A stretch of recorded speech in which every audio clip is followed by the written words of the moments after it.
And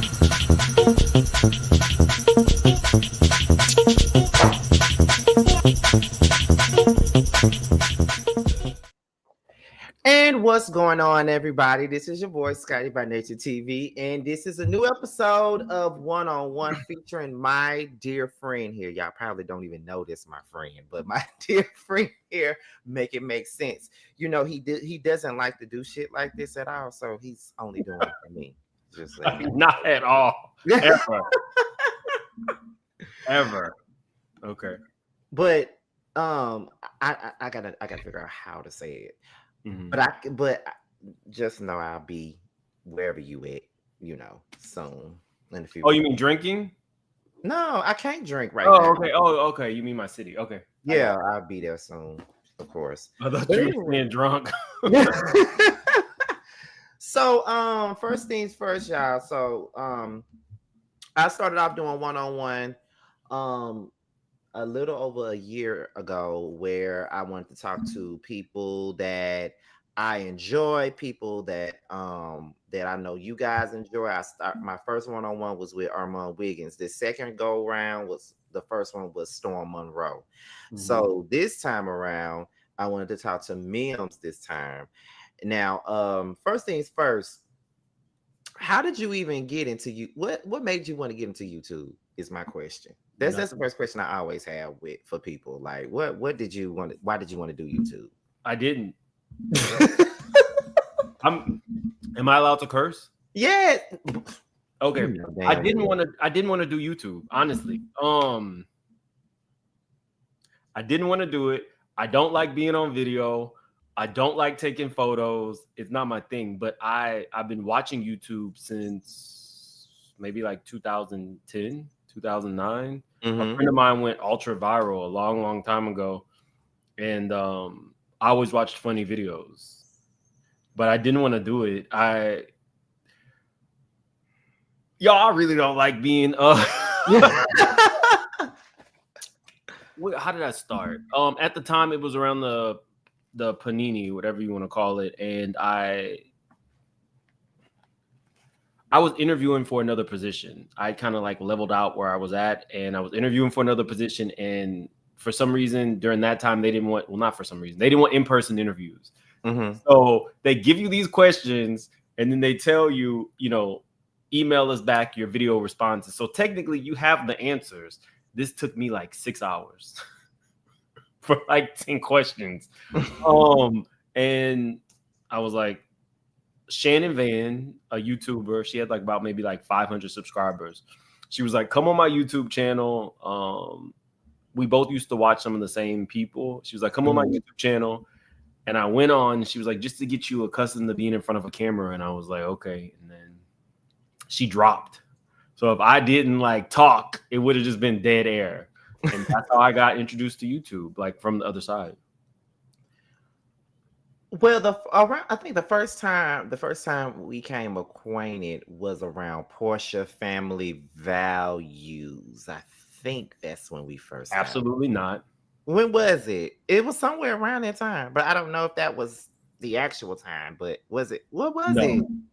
So the reason I'm doing this interview, like I told Scotty, I don't do stuff. Like I don't even like when they sing "Happy Birthday" to me. I can come out and talk to people on my channel, or even do panels, but it's very difficult to talk about like myself or be the center of attention. So I'm only doing this for Scotty for the sole purpose that Scotty's one of those people who actually cares about up and coming new YouTubers.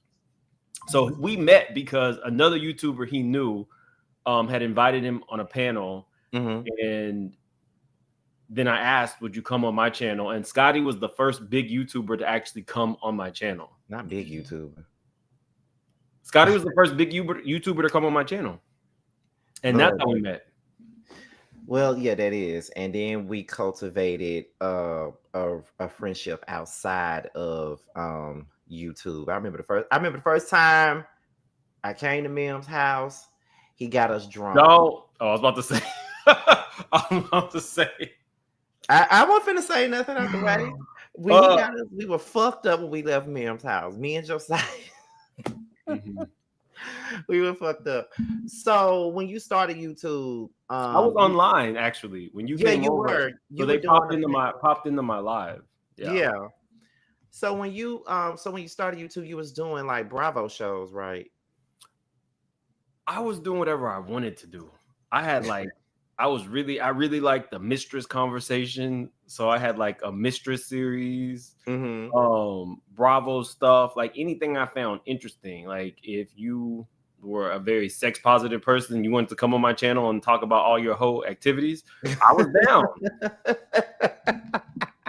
I mean, I'm not opposed to that now. Yeah, yeah. So I think one of your first big videos, I'm saying one of, because Mhm. that's the one that comes to mind. I think it was the Kim Zodiac one that you did.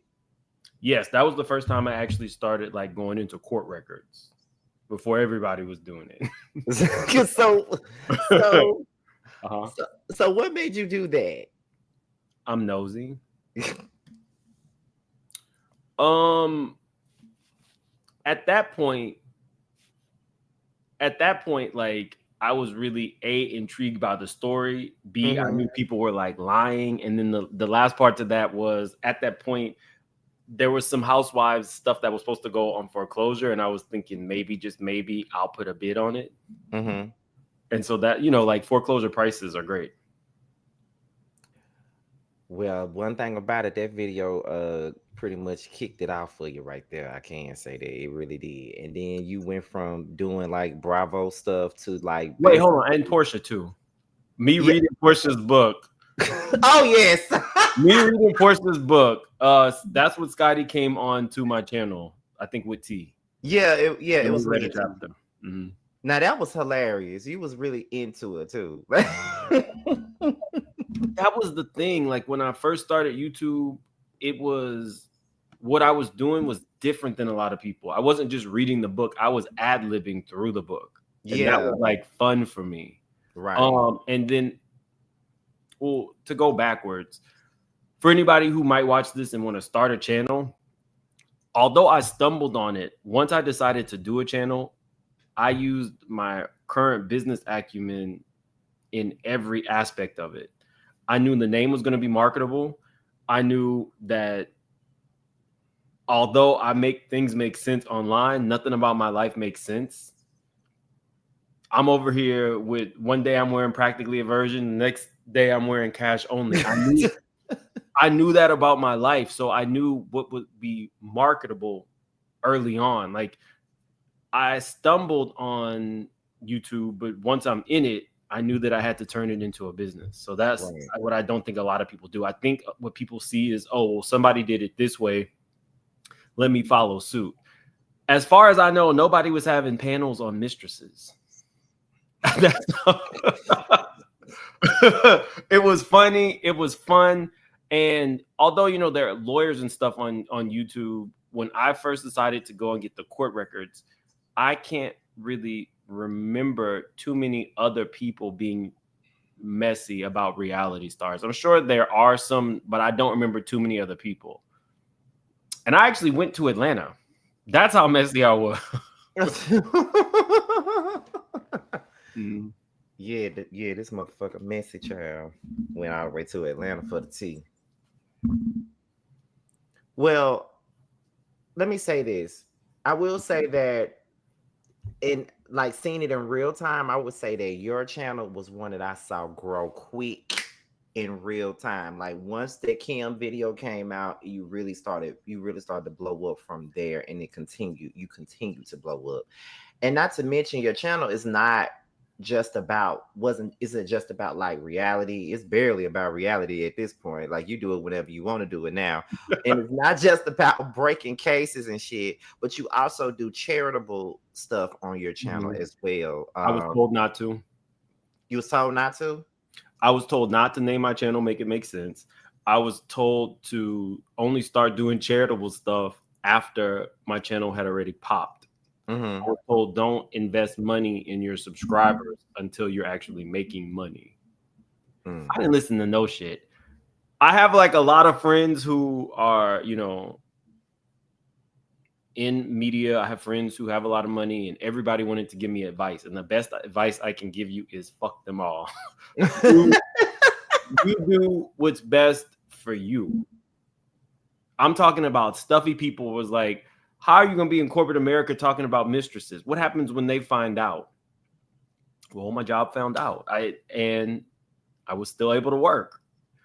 Don't let anybody tell you how you need to run your shit, because 9 times out of 10 they would fail if they were in your shoes. And that's really, what I did. I will say this too, because even though I've been doing it for a long time, there's a lot of stuff that I still kind of don't know and stuff that I'm still trying to learn. And like, even with me, like in being in the process of trying to pivot now, because we had this conversation before already. Like, I was bored with talking about reality TV all the time and talking about gossip all the time. Like, I like to get into like music commentary or stuff. Like, if you ever look at Black Femininity, I think that's her name, Black Femininity, she posts a She does the lot of voiceovers, right? yeah, she does a lot of voiceovers and do videos like about the music history, about artists and stuff like that. And I want to do stuff like that. So now I'm slowly but surely trying to pivot into that. And I had to also learn that it's gonna start off slow. Your artist is used to you doing one thing and one thing only. So when you try to go into something else, it's gonna take a little bit of time. But if you keep doing it, the right video will pick up where it needs to pick up. So that's where Right. I'm at now. You Or know you what can I take mean? the easy way out. Which is Let's not act like there aren't people who do a lot of like ads. I mean, there's nothing wrong with it. If you choose to reinvest the money into your channel doing ads, go for it. I mean, how you get in any kind of algorithm is a blessing. right. So if it takes you reinvesting in your own channel through ads for stuff that your subscribers aren't necessarily into, do it. Yeah, because that's one of the things that I'm into. I remember talking to Jamie one night and we were talking about it because I remember she did a video and it was called like the rise and fall of the city girls. And that was the kind of video that I wanted to do. Like, I remember telling her that. And she said, go ahead and do that. Like, that would be good for you because you love music. You like a music encyclopedia. Like, you know a lot of stuff about music. Go ahead and do that. Because when I saw her put it out, I'm like, that's what I want to do. Like, that's the type of stuff that I want to do. So I kind of get in my own way. You know this already. And Sometimes I get in my own way. the good thing about that is it's not a hot topic. So Right. 10 years from now, somebody could click on that video and be interested, and it does not have an expiration date. Right. Like, you can go back and watch it anytime you want to, whenever you want to. It's kind of like Calvin Michaels, who I've also had on one-on-one before. I don't know what that is. Yeah, one of the first videos I seen him do was it was like a He's a music. YouTuber? Yeah, he's a Okay. YouTuber. He was talking about like he was doing like a whole breakdown of like the TLC not full moon, fan mail era to the 3D era, and it was very interesting. And I love that, and that's something that I wanted to do. And then he also does like politic videos and stuff like that. Like, he's very well versed. So I was just like, I can do more than just talk about reality TV, because sometimes you can tell that I'm bored with it, with the way I even like deliver it. You can tell I really don't want to do it, but And also another thing that I took advice from you from is I remember when I told you we was on the phone one day and I said, I'm gonna stop reviewing LAMH. I'm gonna stop reviewing that. And then you said, why? You said, why would you do that? And I said, it's too much drama and I ain't got time for that. And he was like, isn't that one of your like biggest reviews that you do? Isn't that one of your biggest recaps? And I was like, yeah. You was like, well, how many views do you get on average? I said, probably between like 5 to 10K. Okay, so why are you gonna stop doing it? Then he was like, treat it like a business, treat it like a bit. So when you said that, I kept that in my head. So because of you, me and T went back into reviewing the show, and I don't regret it. Okay, so I was about to get a little messy. Let me take it a different route. Okay. Funky Dineva Mm-hmm. was one of those people who branched out and did something different. Funky Dineva was known for his Bravo content. And Mm-hmm. at one point he said, you know what? I've been doing this for umpteenth years and I'm out. And I took that and I was like, I don't even think he realized he was giving advice. One of those things is you can do the content that's making you the money, but Mm-hmm. also branch off, whether it's another channel or whatever. So Funky Dineva, for me, in a lot of ways, is a gold standard of leaving a persona, leaving what he's known for, branching out and reintroducing himself as Quentin and Mm-hmm. still pulling the same numbers. And I think that you should do what makes you money, because what people don't understand is you're spending your time to actually do this, reviewing, research, whatever it takes. And you're putting yourself out there for people to come and judge you. So make your money, but also do what you're passionate about. That's why I'm at with it. Because like I was, because Josiah has started back his channel now. He just put out a video today for the first Mhm. time in like a year and a half. So he's just now getting back into it. And I remember like telling him when I was giving him advice about what he wanted to do. And then I had told him, I said, I'm in a place now where I want to pivot and do something else, do something I'm passionate about, but I know that I have to keep talking about housewives and shit because that makes me the most money. So I know I have to do that. So I'm gonna keep it, but I'm gonna take out the time to go into stuff that I really want to discuss and talk about, stuff that makes me happy.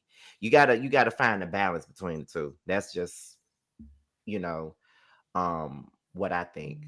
And but however,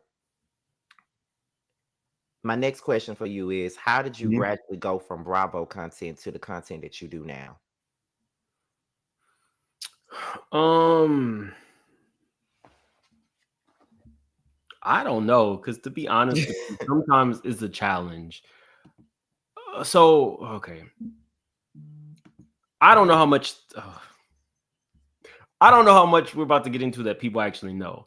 But you talked about the Kim Zolciak video. Mm-hmm. My life moved extremely fast after that. Right after that video, I would say that was maybe like the end of 2022. Mm-hmm. Um, my dad had a stroke. One of my best friends in life had a baby and then had multiple strokes. Oh. And I was like fundraising for her, not my dad, of course. I was fundraising for her, and then my sister almost died, and so Mm-hmm. then I went to caregiving. So I was producing content. This was around Escape. The time of the Escape had that thing Mm-hmm. out, so everybody's channels were doing really well doing Escape content. Yes, Um, that was a good time. but I was doing that caregiving and working in corporate America, and the caregiving was like literally 8 hours a day. It was only three of us, and we took a shift. So people don't realize that I was producing daily content, working corporate, and I had to kind of like my job is not like you have to be invested in your work. Mm-hmm. There's quarterly reports. There's all kinds of stuff that goes into. I mean, I guess tax basically. And it just I didn't have a life. I didn't have anything, and then my grandmother died. All this while my channel is growing. Mm-hmm. So I knew from a business standpoint, like I can't give up now. So I just had to kind of like push through all that. And it was like a year of bullshit. It was like deaths, my dog, like it was bad. But I got through it. In 2024, things were kind of like on autopilot. There's things that I know that I could do currently to grow my channel, but I'm in a comfortable place. And I knew 2025 was when I was going to reinvest and make it more business, like more streamlined for business. Well, I for one can attest to the fact that while Escape was on, Mhm. that was a very good time for especially you, myself, and Jamie. That's me. It was a very good time for us three. Because I remember when the show was out, and I would say, I would see comments and they'd be like, "Oh, for my escape news, I gotta go to Jamie, Mims, and Scotty for my escape news." Like I would see our three names always be the three names that they would say about the escape news, and we were killing it, no Mhm. lies. But that, and I'm telling you right now, well, you know this already, but that was during the time, that was 2023. That was a horrible year for me. I was like going through the most stuff. Scotty had a lot of deaths. I did. My friend had just passed right before the show started.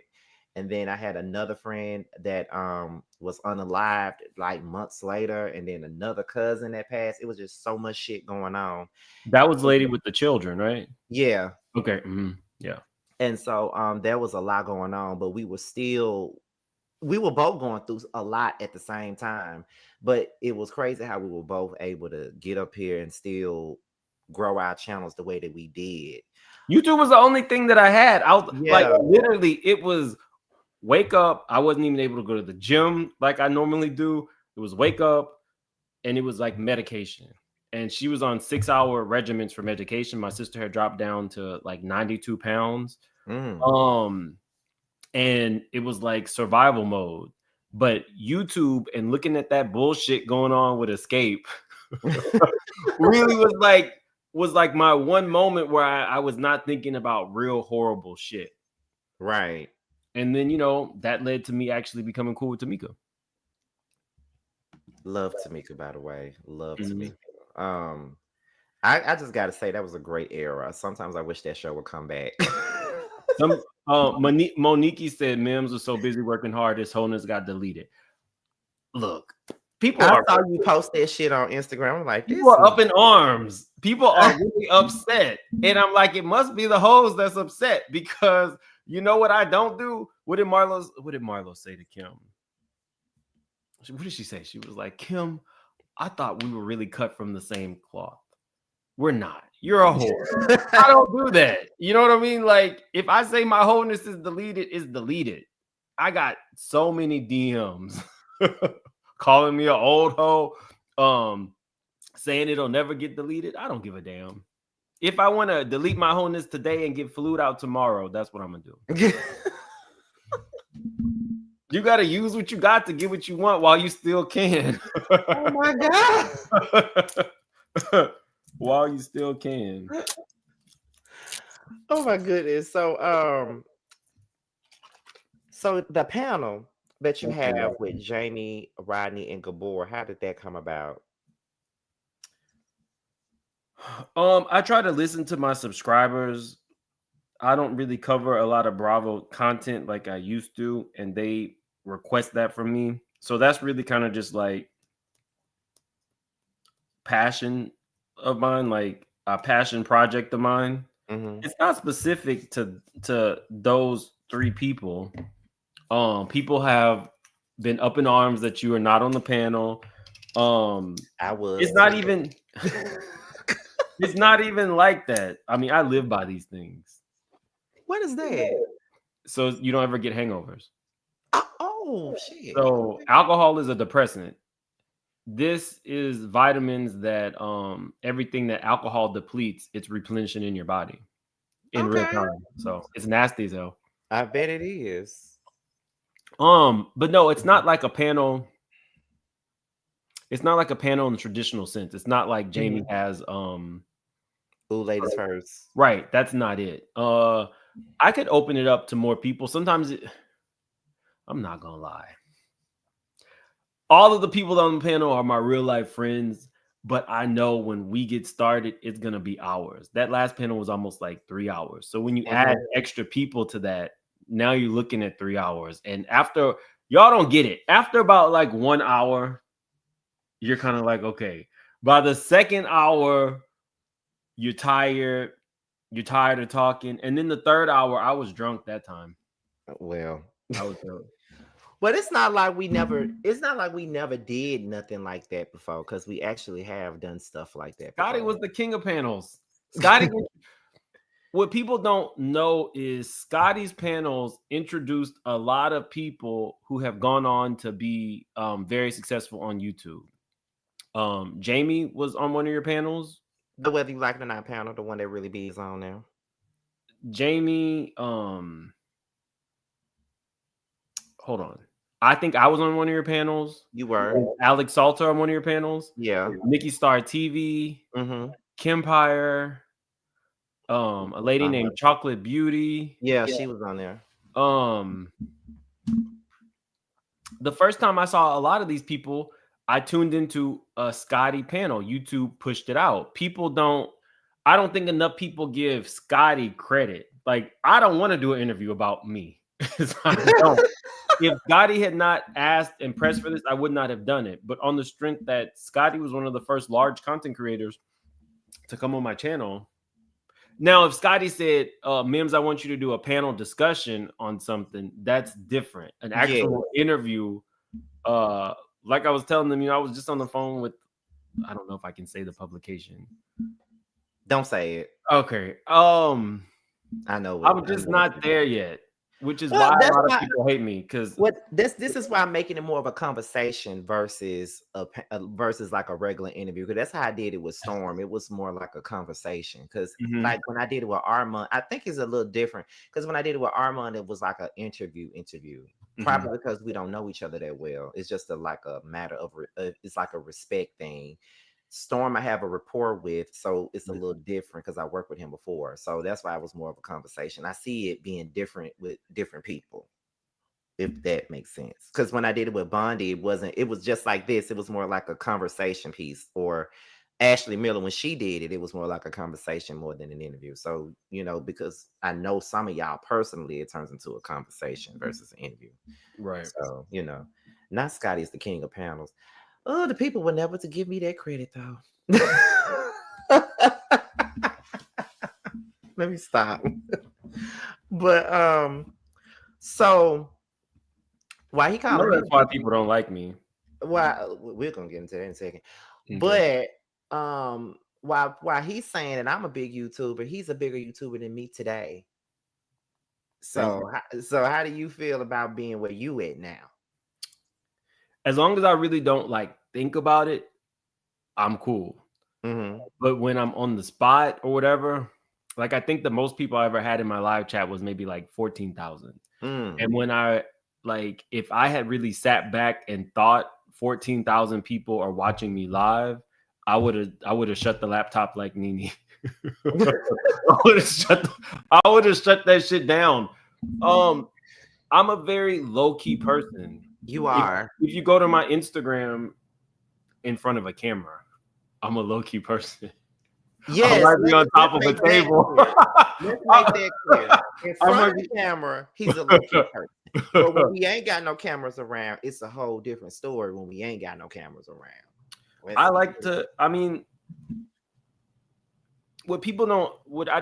I try to convey, and then sometimes it gets lost in translation. I'm a person who I've been around everything. I'm damaged goods. People think that I'm so, I don't know, I wouldn't say what would be your term? Pulled up? I don't know. With the actual term, that people really feel like I'm above reproach, and I'm like, no, I'm damaged goods. I'm not not damaged goods. Oh my God. I really am damaged goods. I might be able to piece things together in a way that a lot of people don't see, but I live a very normal life. Well, it's not normal. Not normal. But you get what I'm saying? Yeah, I fuck up from time to time. I'm not above reproach.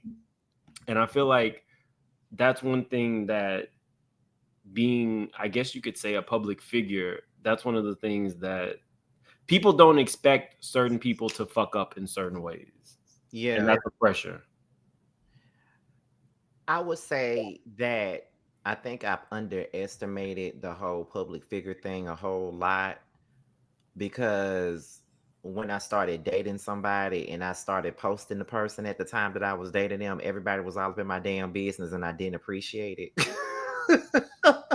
And then it was like, well, Scotty, you are a public figure now. So it's like that's what happens when you're a public figure. And I'm just saying to myself, I ain't no damn public figure. I'm a YouTuber. And then they said, you are a public figure. That's what it is. So I'm just like, So now I feel like there's certain things about my life that I can't put on display anymore because now everybody's gonna be in my business. Like the next time, like if I date somebody again, then it's gonna be like I can't post them like that.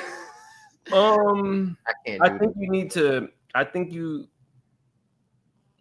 that you need to have a clear, for new content creators out there. yeah. You need to have a clear, concise view of where you're starting and where you intend to go, and what might derail those things. So for me personally, I just in front of the camera is not my thing. But outside of that, I'm very comfortable saying I'm damaged goods. But for the sake or purposes of my channel, oh no, read it. That's a big one. After the month I've had, seeing two people I love so much in one space is fire. Thank you, Patches. That was very generous. Yes, it was. How do I say that? So I knew going into it that I just wanted people to know how I think. Right? Mhm. Clearly, I'm a black man. But I didn't give people my educational background. I didn't give any of that. And Right. people were telling me, "Oh, you got to say what city you live in. You need to give like your name and all that." And I was like, "No, I don't. I've had two stalking situations, like real life stalking situations. One actually found my mom's house. So I just don't. I just don't. I don't. Can I curse on here? You know damn well you can. Okay. I mean, I that's why I don't do it. It's not that any of those things bother me. I'm very proud of where I come from, but I'm just not trying to pinpoint any of that. I'm very proud of my age, but I never give the year because people can find you and people are actually crazy. And I had two stalker situations before I ever had a channel. So a lot of times that has impacted me, and I'm not trying to go back there. I don't really post my family unless they want me to post them Mhm. specifically. Um, it's just not worth it. So I knew from the very beginning, although I'm very comfortable with me, there's certain things that I'm just not going to talk about on my channel. I'm Yeah. never gonna, it took a lot for me to even show my mom. Right. It like those things are very like personal to me. And she didn't ask for that. Somebody going up to her asking her, how she's related to me, or somebody going up to my aunts Right. asking how they're related to me. I'm not a celebrity. So that kind of stuff, I feel like I have to protect the people around me. That's how I feel too, because I was the same way about my mother and my baby brother. Like I know that, and I have to remember these people follow me on IG and shit, so I post shit like that all the time on my IG. And then people were asking me, "Well, can you bring your mom on the show?" No, but then one day Jamar had this idea last year to do a Mother's Day episode with our mothers on there, and I was so like, oh no, I don't know, I don't want nobody talking about my mama, I don't want nobody talking about yours, I don't. But we did it. My mom was nervous as fuck, but she did it anyway.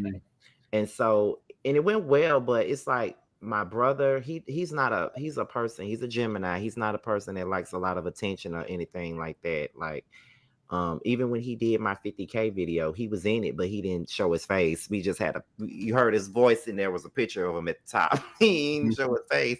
So, we do have to protect people that's around us and that's close to us. And even now, I feel myself being on the verge of having somebody that don't know when to stop DMing me. If you see me not responding, then I'm not gonna respond. Like, sometimes people can weird me out. I don't really know you like that. Don't ask me to meet you because I don't know you like that. Like, don't and it's not me trying to be arrogant, but I don't know you. So, no. For me, um, I mean, like people hitting on me, I don't really care about that. I'm very flattered anytime somebody does it.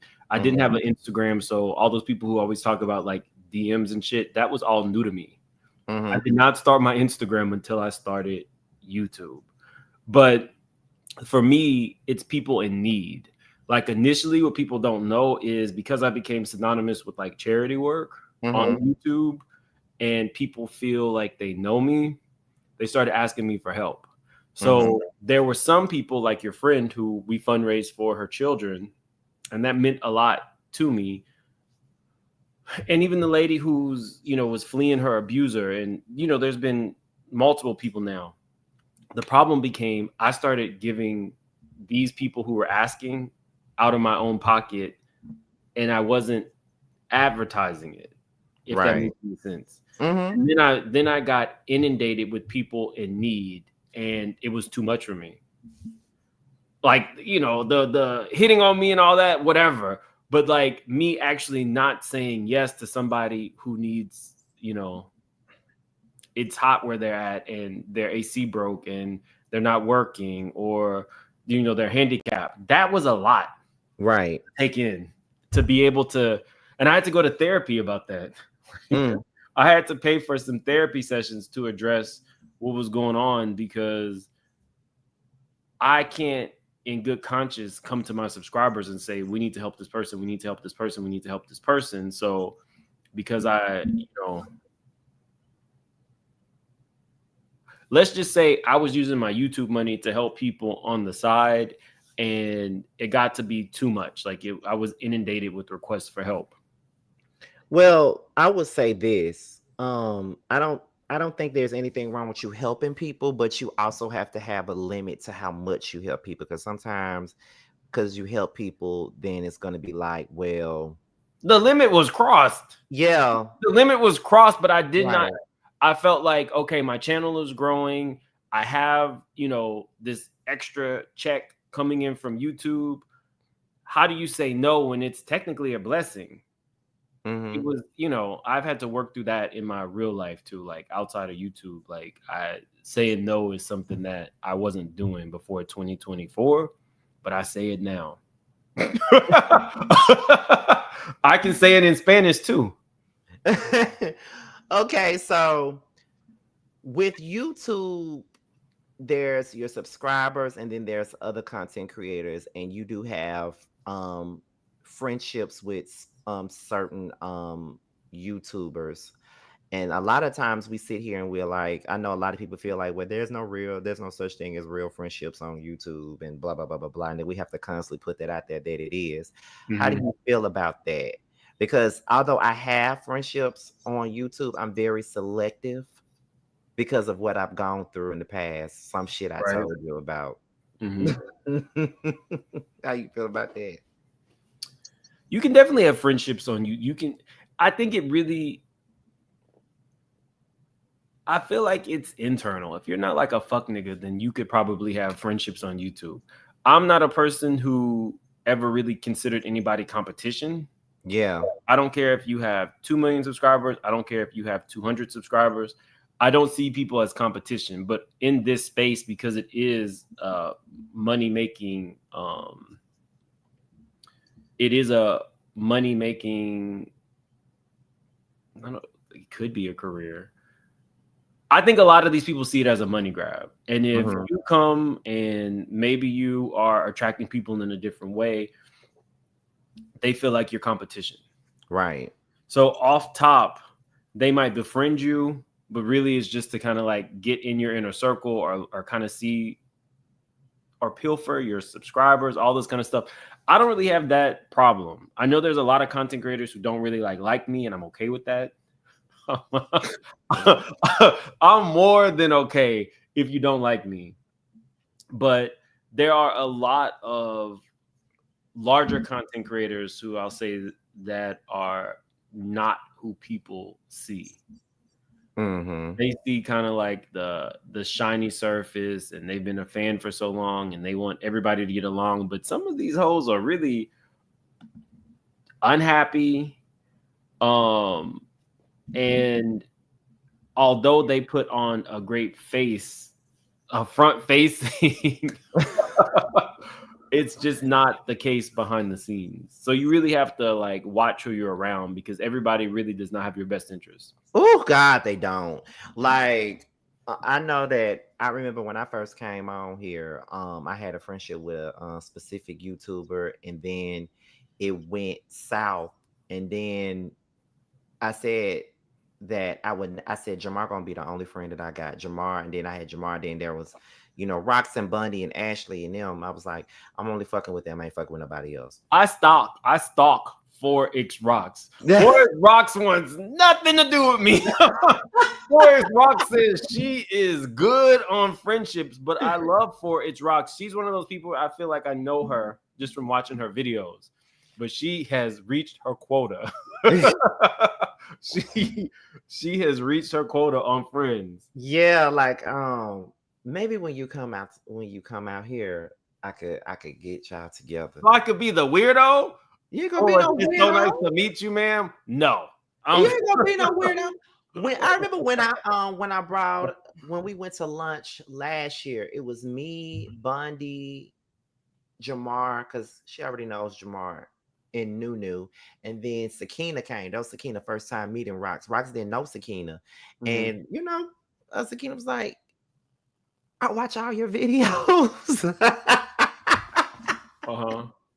But Rox is cool though. Like the person that you see, she's cool because she already knows you. Rox has met her quota on meeting new people. Honestly, if I had somebody like a dream person, it would be 4H Rocks liquored up.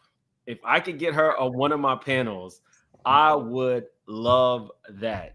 But see, the thing is, she doesn't like panels and she doesn't like lives either. I know I was there for her one live. Like people take umbrage with the fact that I'm a content creator who goes into other people's chats. Mm-hmm.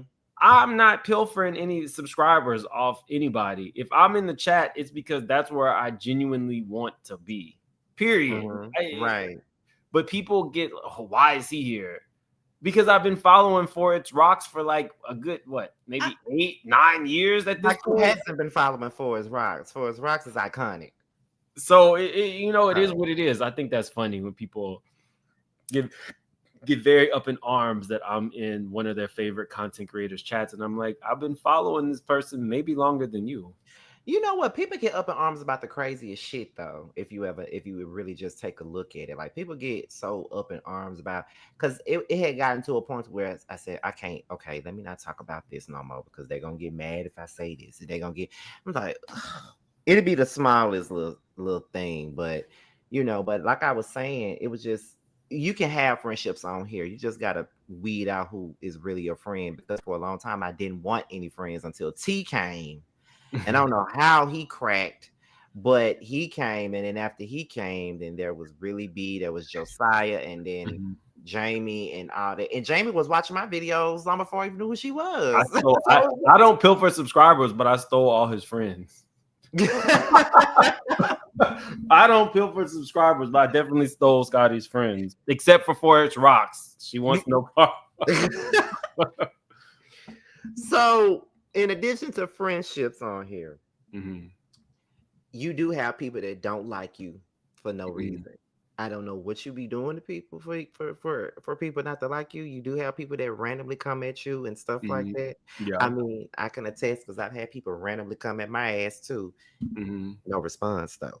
But however, how do you navigate that when people come at you? Because we know that you had some shit going on as of recent. Technically, up until recently, I didn't have some shit going on. I could be as messy as I wanted to be. Right.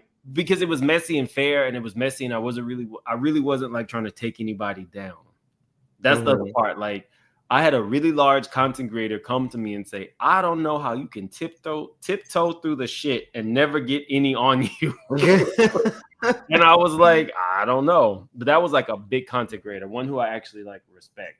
And I just thought that always stuck with me, and I didn't see it up until I got into some shit. Okay. Let's get a little messy. Okay. I feel like one of them has untreated mental illness. And the reason I don't respond anymore is because it would be like me punching down. The best way I can put it, and people are going to know who I'm talking about. So I'll just call her misleading. And on my channel moving forward, anytime people talk about her, is gonna be they either you call her misleading or don't put her name in the chat. I'm a person who I know my gifts and my talents. I can kind of piece things together in a way that a lot of other people can't.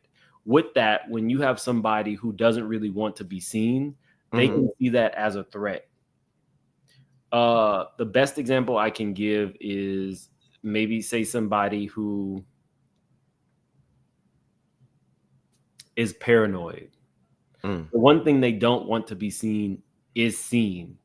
And I'm the kind of person where I can break you down really, really quickly without even like thinking that, without even being cognizant of the fact that I just told your whole story back to you. So this person found their way into my chat and I was really indifferent to them. And when I did not choose to like partner up with them, then all of a sudden I became like public enemy number one. And I was fine with it at first until they started going on really large platforms and talking about me. And that's like something you can't do on my platform. So I lose respect for platforms where you allow somebody to come and talk about another person, which is why even in this, I'm not saying any names on Scotty's channel. Because then you get wrapped into it. Right. Because then you laughed or you know, whatever. But yeah, you know, maybe I'll do an apology to that person on my channel. Misleading, I owe you apology. I'm sorry that you have untreated mental illness. I'm sorry that whatever makes me likable to certain people, you lack, and so then you attack. I'm sorry that you go into all these spaces and set little fires everywhere. I'm sorry that more people are not comfortable enough coming forward to you and actually saying you're fucking wrong or you are lying. I'm sorry, misleading, that you have been able to weaponize sexual assault. I'm sorry, misleading, that you have trauma in your life that you have not actually worked through. I'm sorry that man that you offered your temple to for some oxtail said no. I'm sorry. I'm sorry, all those things. But, you know. Not oxtails. The thing is, when people actually do have beefs with me, the subscribers come through and say, what did he do? That's true. Specifically, what did he actually do to you that you don't like? And when I, you know, people were sending me shit, oh, you know, this person's saying this person's saying this, and I was listening and I was like, this has very little to do with me and everything to do with you. And that's why I stopped like really responding. I could respond. I could respond to each time. They talk about me every day and they lump me into people that they hate. And, you know, sometimes it's better to let someone argue by themselves. You know what I mean? Because like I remember it's about to be 2 years ago now. All of a sudden my name was in somebody's title and my picture was in somebody's thumbnail. And I'm like, why? Then their whole thing was, but Scotty by Nature TV is boring. Scotty by Nature TV is boring. And he think he's somebody because he interviewed Candy. He think he's somebody because he interviewed these people on reality TV and stuff. But he boring. The boring bitch got the interviews that your ass probably would never get. So it is what it is. Like sometimes I feel like it's one of those things where people hate it when you're likable. Like they hate when most people like you, so that gives them a reason not to like you. I never understand it. I'm fully aware that there's people who hate watch me. They DM me all Yeah, the they time. definitely do. They light up my comment section. I'm okay with that. Because I really truly believe I'm not above reproach. But I have the bigger picture for me is eventually I want a charity channel. And I can't really engage in bullshit back and forth and really achieve what I want to achieve out of this. It's great having my current YouTube channel and stuff like that, but I don't know. I don't know if I should be saying this. So right now there are a few people who want to manage me. And those contracts are going to be sent to the attorneys and stuff like that. And there's certain things you can't do. I learned from Busy and Jolene. They had a very clean channel, and then they started getting into it with I think they called them the Hags. And those people went and really tried to destroy them. And they lost sponsorships and stuff like that. I really do. I think we raised like $5,000 in an hour for somebody. Oh, the lady who was running from her abuser. Once I saw that and I saw what we could really do, like when you just care about people that you don't even know, but you want to see them succeed. That woman was getting evicted. Her abuser found her. They had killed her husband, had 2 babies with her, 2 girls. The last baby was a boy. He killed the 5-month-old baby because he was jealous of the relationship between the mom and the son. And he'd already been beating her. So she fled. And she actually fled, I would say maybe about an hour and 15 minutes from where I live. And when I found out how much money we could raise to actually help her, it was the movers, it was a new place. I got with local people who could shelter her. What the fuck would I look like going back and forth with somebody who don't even have a shelter of their own? Damn, ain't nothing else. Who's gonna take me seriously in corporate America if you see me beefing and going out, like going back and forth with somebody who has nothing going for them? You think YouTube is my only life? It's not. YouTube is one facet of my life. If YouTube was gone tomorrow, I would still be okay. So I have to think bigger picture, corporate America, where I truly, the best thing I can do, like out of all the stupid bullshit, is actually develop a charity channel where the channel pays for itself and we actually help people, where I don't have to ask subscribers for donations. That would be great.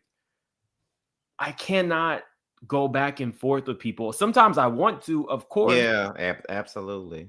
Thank you, Lexi. But I can't. I agree with that, because I remember when it happened, when it started happening to me that time, and like I said, I didn't know who these people. Well, I knew one of them, but I didn't know who the other person was in the first place. So a lot of times, like, I would be aware and stuff, but then I just felt like, why respond? I don't even know what we were fighting about, and on top of that, why would I be fighting on here when, if I just interview Candy, clearly her people is watching me, and clearly people that's probably in that particular circle is watching what the fuck I'm doing. So why would I be on here messing up my opportunities to be trying to go back and forth with people? Like, I'm not gonna do that. It's not that I think I'm better. You're on their mind and they're not on yours. Yeah, and not at all. I had a whole diatribe on my channel about why I wasn't going to be going into stuff like that. And the one word that I was so mad at myself that I did not say was indifference. Indifference is the death of a hoe who cares about publicity. Indifference is the death of somebody who wants to be more than they are. If you are truly indifferent to them, they will go crazy. That's just what it is. Yeah, we people have to understand, when we're in the places that we're in the circles that we've gone into, we really can't go back and forth. It's really not conducive to anything that we got going on. Like, imagine somebody being mad at me because I'm saying I just kind of want to stay under the radar. Imagine somebody being upset with me because I want to stay under the radar. I've probably been offered more than you've been offered in your very tenured career. Honestly, that's just, I'm getting offered documentaries and I'm turning it down because I'm not ready to be there yet. I love talking to my people, but I'm not at a space where I really want to Thank you. Thank uh you. I'm not in a space where that's really, I'm not there, and it's okay that I'm not there. And you're mad because certain entities are giving me attention that you feel like you deserve. That sounds like a personal problem. Yeah, and Let me you give know, you their number. You want to take the meetings that I didn't take? Let me see if your ridiculous ass who misleads people could take those meetings that I passed up. God, please give them the meetings that I have passed up, because whatever that is leads you to going on multiple platforms all the time and talking about me. You can have it, because I passed on it because I personally wasn't ready. right? Like it's. But I will say this because I did say this is only gonna be an hour, so we got like 4 more minutes left. But I'm gonna say this too. What I have noticed, and you can tell me if I'm wrong when I say this, but what I have noticed is that when it comes to YouTube and Mhm. I see certain people that, because sometimes there's people that come across my homepage and they probably ain't got nothing but probably 18 views on their video, but I still sit there and look at it. And then I see something in this person and I'll be like, if they had somebody to be behind them, they would really be able to get somewhere if somebody was really like taking out the time to really mentor them or help them or something like that. And sometimes I do try to take in people and try to work with them and shout them out and just give them words of encouragement. But then sometimes them same people will turn around and be shady when you ain't been nothing but nice to them. It's so crazy to me. And I'm just starting to see that over and over again. And now that makes me feel like I don't need to be so giving to up and coming people anymore. But in the same breath, it's kind of like, but that's a part of who I am, though. I've always done it. So do I just give up doing it or do I just be selective, so to speak? Yeah, it's a catch Thank you. 22. Hmm. There was somebody who I thought was like extremely dope, and she was praying all the time, and um she shouted out my channel, I'll shout it out hers, and then I found out she was like really an R. Kelly apologist. And I was like, oh, okay. Luckily my channel really wasn't that, hadn't grown at that point. So, Hmm. but I've helped a lot of people get monetized. Like if I see somebody who's close and I followed their content, I'll just tell my subscribers, let's go get them over the hump. I've done that like multiple times. Hmm. I'm just more cognizant of it now because some of these people are fucking crazy. They are. Some of these people bring their representative and they're very nice and approachable and all this kind of stuff. And then you see their content and it's destructive. Hmm. So I'm more aware of those things now with the platform that I have. But initially I was like, everybody, That's how I you ask was me, too. you have to be aware. And, I don't know.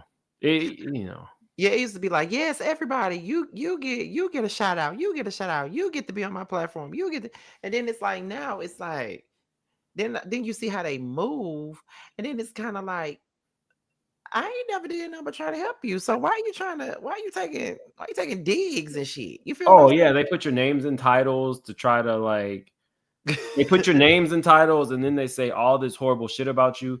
The thing about having a channel that has some integrity is once you have built your brand on integrity, it's very difficult for other people to destroy that integrity with your subscribers.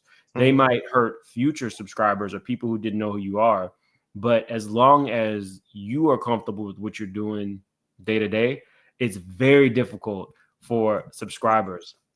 Even I don't want to say names on your channel, but there's one person who, believe it or not, I still have some respect for.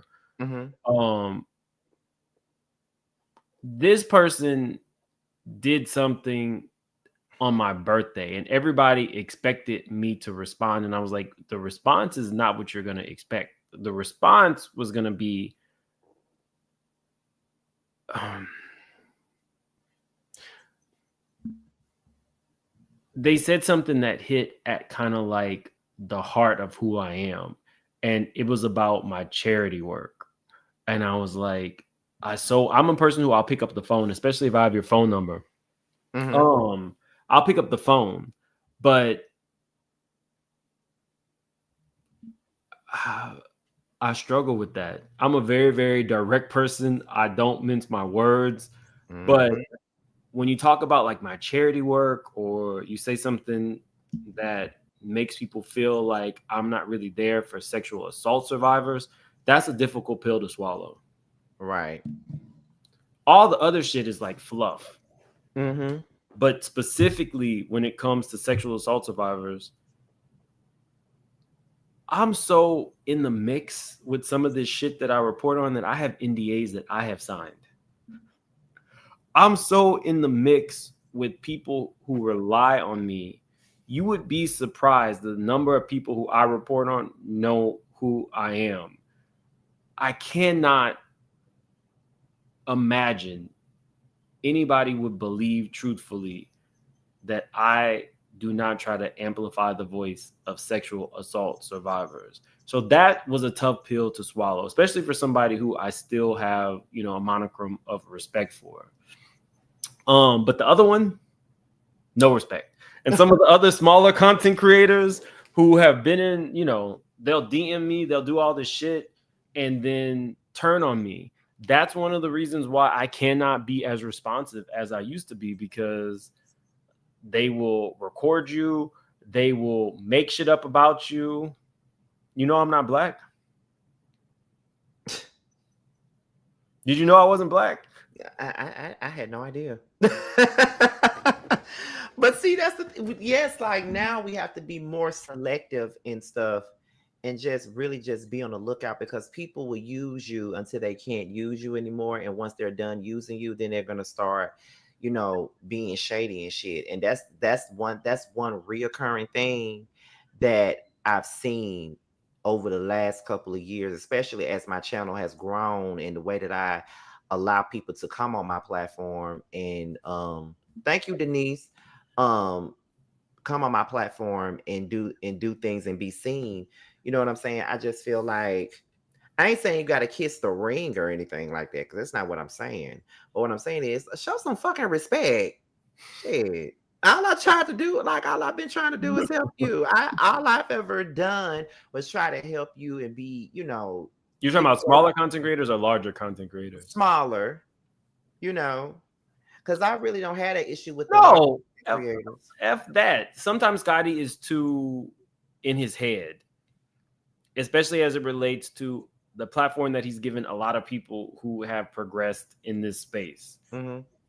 I don't ever want to do an interview about me. I was not joking when I said that I did this because I respect Scotty, and because Scotty was a large content creator who did not have to actually come and show my channel any support. What would it look like in any other space where somebody opens their platform up to you and you don't return the favor? That's what I be saying about some of these larger content They creators. definitely have done it to me. They get in this mindset like you are bigger than you are. It took everything tonight for me to say I'm a public figure. Right. It took everything. I have never in my life had to yell at a girl like this. No, but I could not imagine not embracing somebody who embraced my channel, because those things do matter. When a larger content creator actually shouts you out or comes on your platform and you don't have a larger platform, that means a lot. It And does. it's okay to say it's fucked up that certain larger content creators will do that, will use you as a stepping stone, and then I've done whatever, or I've reached a certain level. F that. Yeah, and that's what that has definitely happened. One person And who I really want to acknowledge is Layla Lynn. oh yes, I Layla Lynn is love a her. person who always extends her hand and lifts people up. She does. Always. She does. She was one of the first bigger content creators that I've ever worked with. She didn't even have to have me on her platform, but she did. Like, Ditto. people really don't understand how important it is to get that co-sign from a bigger YouTuber. Like, that is From a very bigger important. YouTuber who does not feel they're a celebrity. Right, Let's get exactly. messy. Some of I these never YouTubers forget start it. to feel that they're celebrities. Right. Where's your body of work? Did you get an Emmy for it? Are you getting a residual check from YouTube? And see, that's the thing. Like, I would say this, like one thing about me, I can honestly say, This big ass glass. I Okay. can honestly say that a lot of larger content creators have come by or DM me or follow me and have always shown me love. Like I never forget the first time Armand shouted me out. Now Armand don't do that for a lot of people. He Mhm. does. He did that for me and Aaron, and I was like, "Oh wow, he likes me." Or Storm Monroe when he first reached out to me, and and I was like, I didn't even reckon, I didn't even know that he even knew who I was. Or it's another YouTuber by the name of Leah Gordon. I think that's her name. She does a lot of like murder mysteries and stuff like that on her platform, like a lot of crime stories. And she started following me, and she said she loved my videos, and it was like, and I didn't know that Layla Lynn had been watching me for so many years like that. And it was just like, I'm like, these are people that I was watching.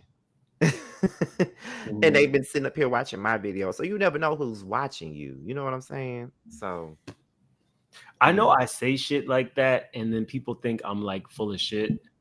I say stuff like I don't like to be on camera, but I have a YouTube channel. Um, I don't think of myself as a public figure, but when I first met Jamie, that's me. I really felt like I was sitting with a celebrity because That's how in I my felt when I met mind, he's a Rox. celebrity. But for me,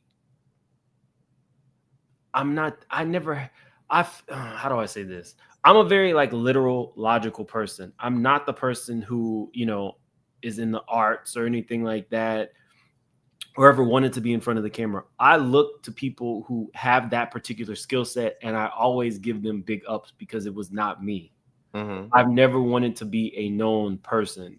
And so for those people who can get up there and turn it on, I'm always like in awe of them. It wasn't me. It's not anything that I ever wanted. And so sometimes, people will like pull me aside and say, you don't have to do that. When people come up to me in public, I literally buy them a shot. And I'm not talking about like, I'm not getting you Taka. You're going to drink, you're going to drink what I drink. And so people are like, you don't have to do that. And I'm like, for somebody to sit, whether it's at work, because I know a lot of y'all be watching at work when you're not supposed to, because that's what I do. A Right. lot of people who watch me, I feel blessed that you chose to spend an hour or 10 minutes of your time with me. And so it has not clicked the whole public figure thing, if that Mm-mm. even makes any sense. It hasn't clicked for me either. But I'm gonna tell you this. Since I've moved to Atlanta, I see people every day that know who Scotty by Nature is. Just about every day. I was the weekend of my birthday. I was at Walmart Atlanta and is not a real place. it's not, but I was at Walmart and I was picking up some stuff for Jamar because he was making my rotel and stuff, and I was walking through What the is Rotel? huh. What is Rotel? You don't know what rotel is? Mm-mm. Like the ground beef and the cheese and shit that you put on the chips and stuff. Oh, I don't eat nachos. It's like a nacho thing. Yeah, it's like a I nacho. don't. I don't eat nachos. Oh shit. I only eat cheese on cheeseburgers. Or Oh shit. Well, never mind. But we was at I was at Walmart picking up some stuff, and a lady walked up to me, Scotty by Nature, and I turned around. And she was like, because I always freeze every time somebody recognizes me. So I'm just like, and then she was like, I love you. You need to keep on doing what you're doing. And it's the weirdest places that I see people since I've been in Atlanta. It's crazy. I see them at the Dollar General. I see them at the Walmart. See them at the mall. See them at my job. They be everywhere. So it's crazy.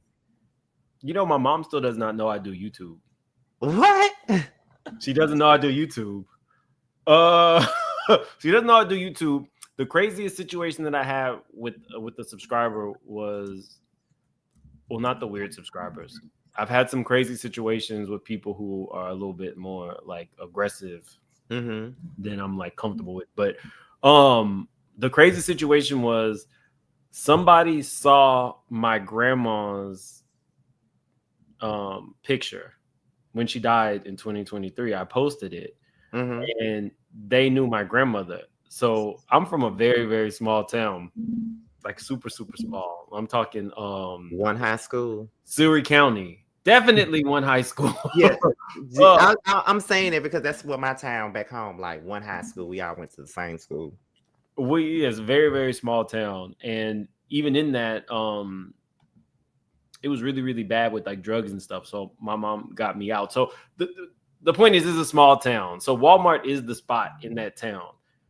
Somebody ran up to my aunt and was talking about make it make sense. And so my aunt is, a woman of a certain age who was just trying to pick up her groceries and not knowing who this woman she'd have known her whole life is talking about. Like it wasn't like adding up. And Right. so, from a small town, you chase the ambulance or anything happens to you, you're gonna call your whole family. Like, Right. this bitch is crazy. Wait, what we need to say? This bitch then lost it. Yeah. Like, and so she calls my sister, and my sister is like, you do know that your channel is growing. And I was like, why? What happened? And she was like, Cheryl that got accosted at Walmart about you, and she's telling me the story, but I don't even know. Yes, I'm country enough to have a Aunt Cheryl. uh, she doesn't know what is up. So I went ahead and I was like, okay, I'm a person who, as everybody gets older, I want to bring everybody together. So I was like, okay, let's do like a dinner at the casino. It'll all be on me. Let's just do that. So we went down and we were telling my aunts what YouTube was and all that. And they were like, oh, okay. And one of my aunts was like, don't quit your real job. And I was like, don't worry, I'm not I'm not gonna quit my career. So we went gambling and everything like that. And as we were leaving at the valet, this woman comes running up to me and she scared the shit out of my aunts. Oh. Because they still didn't gauge what it meant that I had a YouTube channel. Right. They just thought it was like Instagram. They did not realize that I'm connected to people and people actually, tune in. And so this woman came up and hugged me. Mind you, her actual husband was like, who the F is this? Who the fuck is this nigga? It was a random rainy Tuesday night in Louisiana. We then all had a little liquor. We then all, going home with our pockets a little empty. And I'm hugging her because, I'm appreciative. You're a subscriber, but my aunts were freaked out and they didn't tell me. They told my sister. They was like, what the F was that? And so then I had to call them and explain, I've kind of cultivated a community, and in that community, people feel like they know me because they do. We spend a lot of time together. Right. So now they get it. Now they definitely get it. Listen, I remember I was on the phone with my mama one day, standing right outside of Walmart or something like that. I was waiting. Walmart is the spot. Yeah, it was all like your food. It's usually uptown. Everybody, the kids be hanging out there in the high school. Walmart is the spot. Yes, I'm from Louisiana, and my nationality is American. No, I'm black. I never said I wasn't black. Lexi, Chanel. No, she's referring to what you said on here. You was being sarcastic when you said, did you know I'm not black? Did you know I'm not black? That's what she's referring to. This was a full glass, y'all. For context, this glass is huge. But I was like, listen, the Walmart is a spot for a small town. But I will say this, we done went all over the time. But I will say this though, I just want for people to know that if they ever run into me and I'm real nonchalant, it's not because I'm rude or anything. It's because I'm always surprised that people know who the fuck I am. Like even I'll never forget it. Even at the airport, I was flying to Detroit and I was in Chicago and I was getting on my plane and the lady was like, I said, yeah. And then she was like, can I take a picture with you when you get? Yeah. I was like, so it's crazy. But first things first. Thank you for doing this with me. As you said before, you don't normally do stuff like this, but this is why I said it's more of a conversation than an interview. It's more of a conversation. But I just want to, like I did Storm, I just, before you go, I do want to just give you your flowers. You have been a great and extraordinary friend to me. But I'm the despite, one you would want on your team, and I'm not even joking. yes, I'm that yes, nigga that you would literally want on your team because I'm extremely loyal. you are, you are, you are. You are. I would say that because, like, ever since me and Mims have been friends, like, he's been extremely loyal, extremely good person. Like, he has like been there through my darkest times, and I really appreciate him.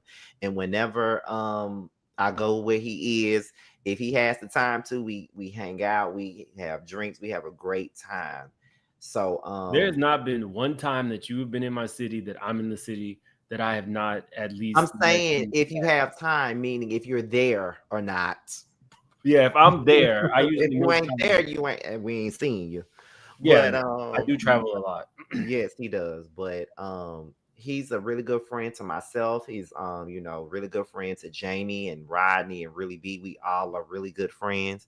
And I really appreciate it. I appreciate everything you've ever done for me. It's not easy to know content creators who you don't expect to record your phone calls. That's when you that, that's when you know that y'all have reached a certain level. Most people record phone calls and they Hmm. kind of like set shit up so that if anything pops off, they can say, well, this person said this or this person said that. But I don't have any qualms about having conversations. Well, mostly I don't mind when I say some when I say it. And I ain't taking it back. Right. Well, y'all, we gonna get up out of here. Hopefully, hopefully soon me and Mims can do something else that ain't like no interview based type of thing, but we could do something else, like something probably because the housewives back on. We'll probably do some with that, something else. Who knows? But we're out of here, y'all. Until next time. And the words are giving you the real tea.